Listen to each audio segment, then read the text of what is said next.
kabisa, ningeomba niheshimu, silete visa, moyo wangu tawazibu, yeah. Ukinikimbia baby, moyo wangu taumika, ukinichumia ndani, nafsi yangu taichoma.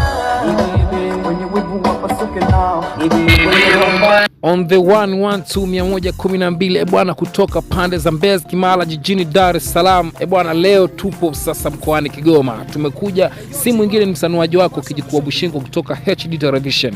Leo tunamdondosha mtu mzima ambaye ni kama artisti, anajiita Kizwiz aka Mr. Makiz. Bwana, huyu mshikaji anafanya shughuli zake za muziki pande zile za Kigoma Town.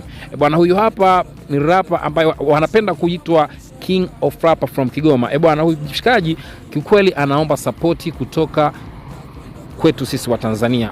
Kiukweli anadai kwamba tumefanyana mahojiano naye kidogo, anadai kwamba yeye bila support wa Tanzania hawezi kufika popote pale.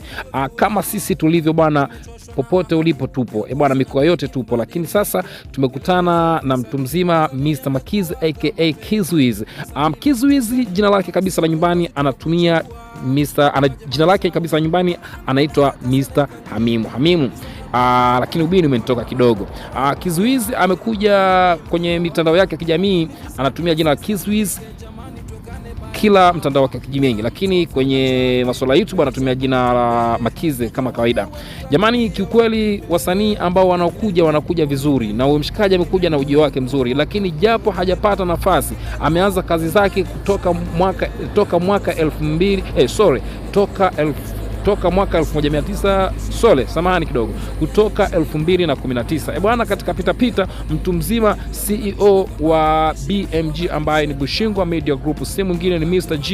Jiba Fighter. Bwana, amekutana naye akamzungumza naye kidogo, lakini kiukweli ameona mshikaji ana kitu vile, lakini anamuona kwamba mshikaji ana kitu ndani yake, lakini mshikaji bado anakosa support. So anaona kwamba bora tumtangaze huyu jamaa na tuwafikishe kwa Tanzania. Jamani, msisahau kusubscribe, kushare na comment. HD Television Online, karibu sana. Si mwingine ni mimi Kijukuu kwa Bushingo kutoka HD Television. Bwana, sina mengi, asanteni, karibuni.